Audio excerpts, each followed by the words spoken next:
So if you've seen my last video, I tried to solve the Rubik's Cube in under 2 minutes and it didn't go out as I had planned.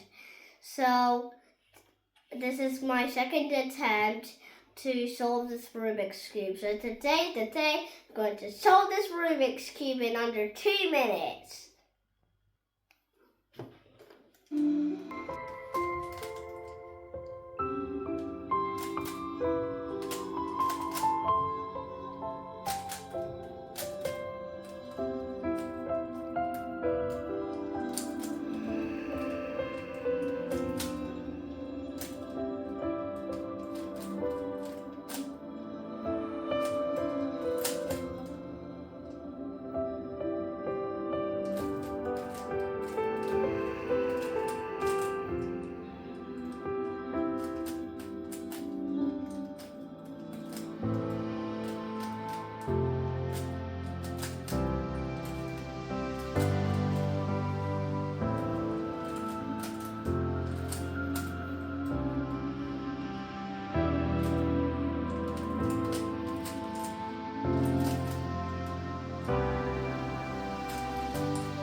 So as you can see, I did 1 minute 58 seconds.